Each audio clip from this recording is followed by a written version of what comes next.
includes right now what I'm holding of your representatives that are present today. Ladies and gentlemen, the commission will now receive your testimony, and at this point, this is when you have an opportunity to come to the mic and speak. I'm tracking about 26 folks that have indicated they want to present some testimony.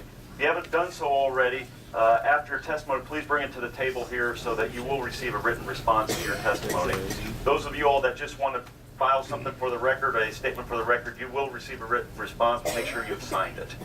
So at this point, the microphone is set up, and our first speaker is Congresswoman Emerson from, Missouri. Thanks, Colonel.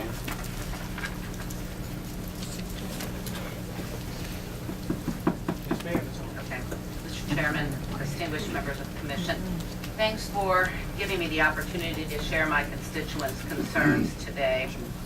I've had the honor of being invited to testify before this commission many times now, and this is by far the most bittersweet testimony I have ever provided.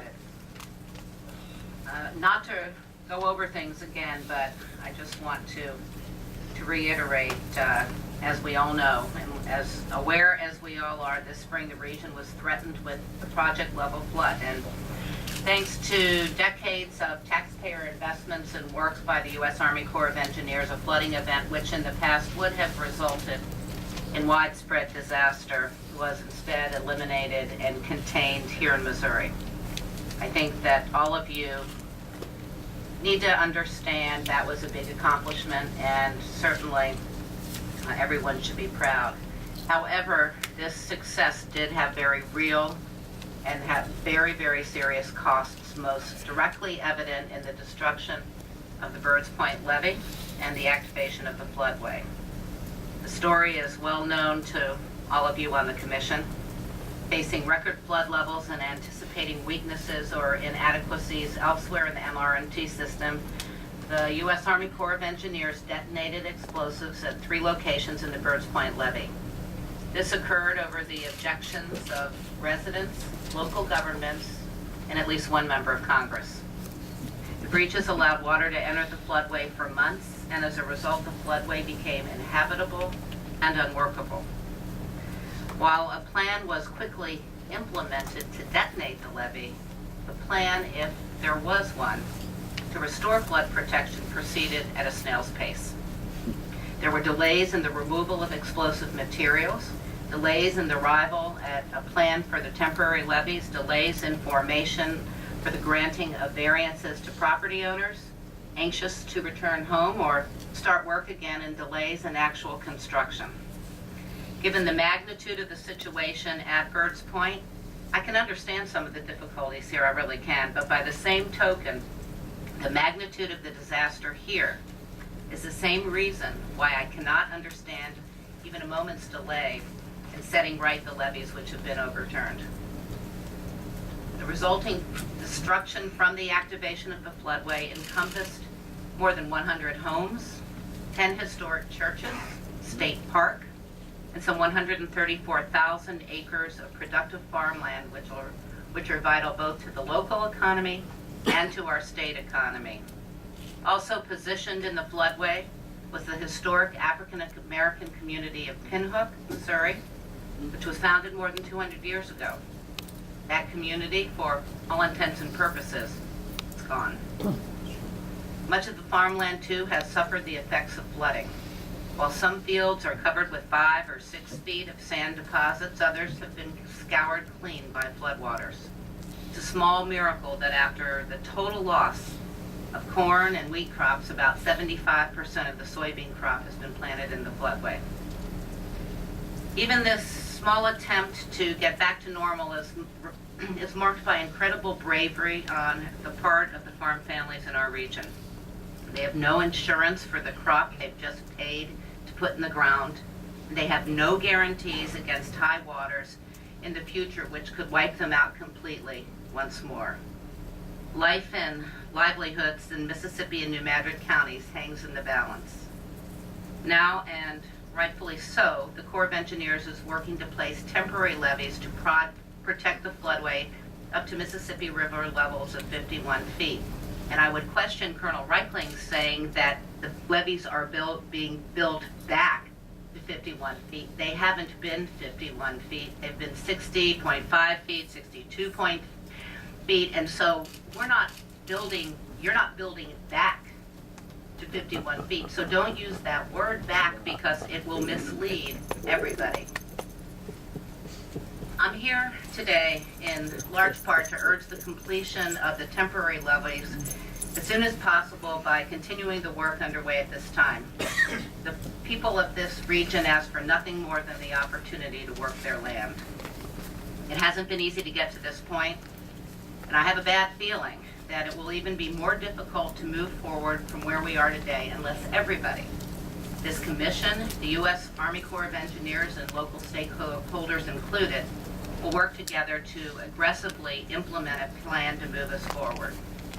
Even when the temporary levee is complete and 51 feet of flood protection is restored, at a minimum, 51 feet of flood protection is restored to the floodway, we're still going to have 10.5 feet more to go before we have replaced the infrastructure that allowed the safe residency and farming operations which have characterized this part of Missouri for generations. But my desire for the restoration of the floodway is not limited to the meaningful nature of this area for my constituents. I'm also concerned that the MR&T system as a whole depends upon the floodway and these levee structures for sound river management. It's the same sound river management which the Corps of Engineers argued enabled us to avoid catastrophe up and down the river for hundreds of miles. The floodway, whether you supported its most recent use or not, is an important failsafe for the rest of the MR&T system. And if you believe that the activation of the floodway saved your home in 2011, you ought to support the full and complete restoration of the levees at Birds Point at 61.5 feet in case such a flood should ever befall us again. I can see no logic whatsoever in a Corps of Engineers policy that deems the utilization of the floodway necessary to avert terrible disaster in one year and deems the floodway unnecessary for river management in the next year. One way to expedite the reconstruction of the levees is through cooperation with the local levee boards. No organizations know the floodway better than they do, and I can recommend no group which has a stronger interest in the timely replacement of quality-built flood protection structures. They've got great ideas on how to speed up this process, and there sure seems to be a shortage of that these days. The most frustrating absence for homeowners, farmers, landowners, local businesses, local government, and for me has been the lack of a commitment to fully rebuild Birds Point levee. Much is being made of studies to substantiate the project, and I do appreciate the fact that Birds Point levee is but one small part of a much larger M&T system. But this levee is a vital part of the system and the only one, so far as I can tell, which was blown up on purpose by the Army Corps of Engineers. I'm working in Congress to secure the funds to pay for needed repair work up and down the river. But in the meantime, Corps of Engineers has enough available funding which can be repurposed to deal with the most egregious needs in the MR&T system. Birds Point should be the highest priority, and it will be an effort by which the Corps of Engineers will be measured in the future. If the Corps of Engineers lacks the sufficient motivation to provide flood protection along an admittedly weakened MR&T system in the short term with the resources already at its disposal, then the ability of congressional advocates to provide funding for the long term will be severely diminished. In a challenging fiscal environment for our nation, no one will listen to requests for taxpayer dollars for an agency to build levees if that agency will not build levees with the money it already has. If only the work to be done were limited to levees, but it isn't. Millions of dollars of damage has been done to roads, to bridges, and ditches throughout southern Missouri. These projects, too, will bring a difficult burden to bear on our local communities. They're going to need the Corps of Engineers to provide assistance in restoring this infrastructure in order to prevent future floods and damage. Finally, in the matter of Birds Point and the new Madrid floodway, we must all work together to make the case for these projects in the court of public opinion. While Hurricane Katrina presented major challenges to the Corps of Engineers in restoring flood protection to the people who lived in the shadow of the Mississippi River, the national news coverage of the flooding there went on for months.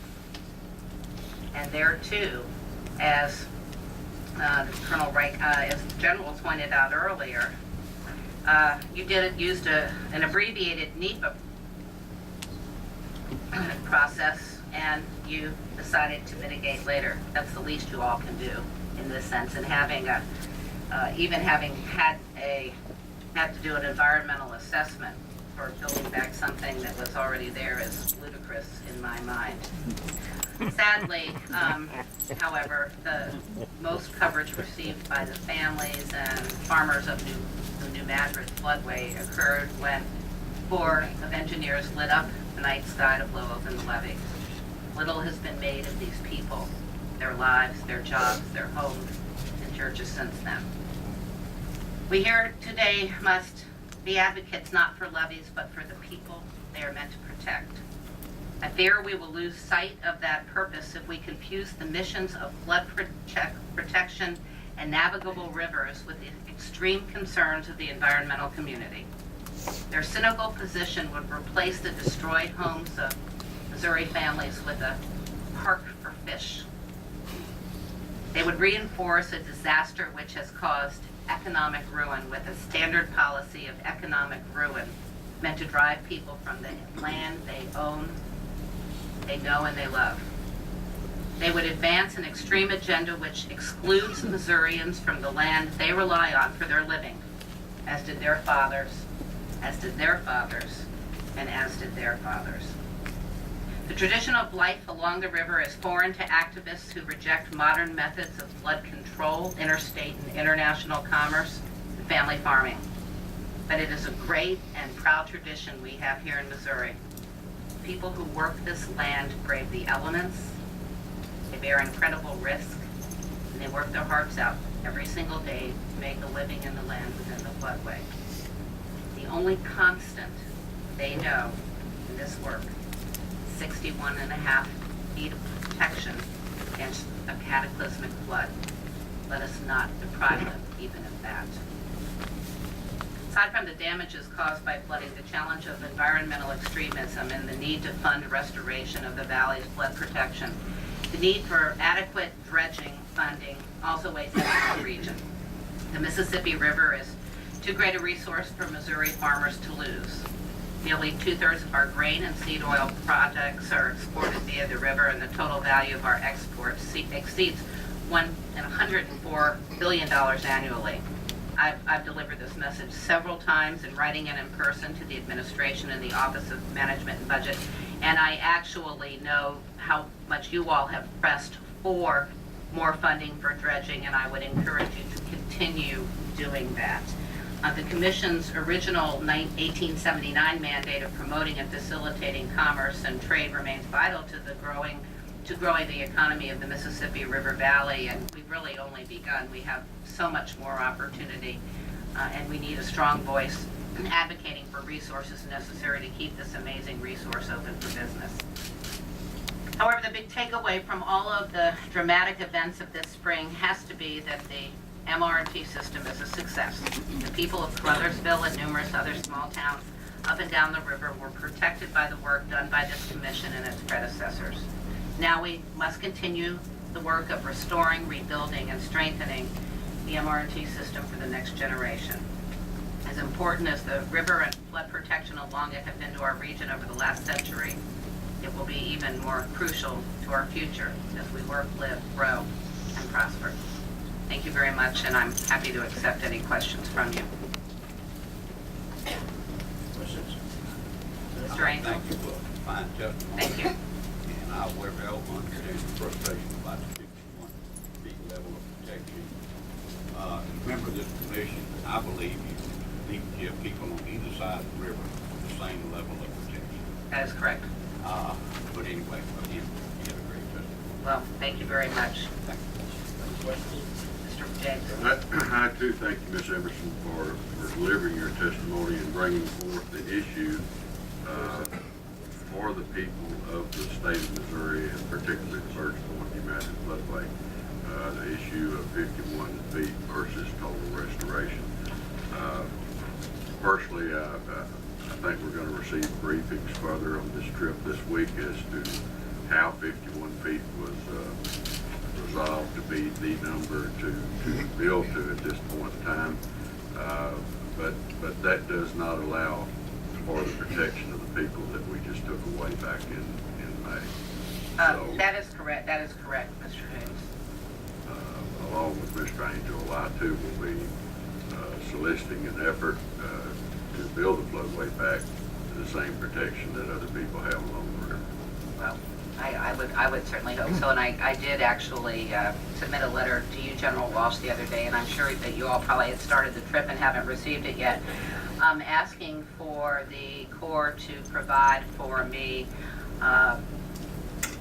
basically the last 10 years worth of river elevations as it would pertain to 51 feet of levee protection versus 61.5, and I think based on what I believe is historic, that's not going to do it. So our people will still be at great risk, and if making sure that people lead secure lives along the river or a tributary is your #1 priority here, I think you'll see that 51 feet is unacceptable. Thank you.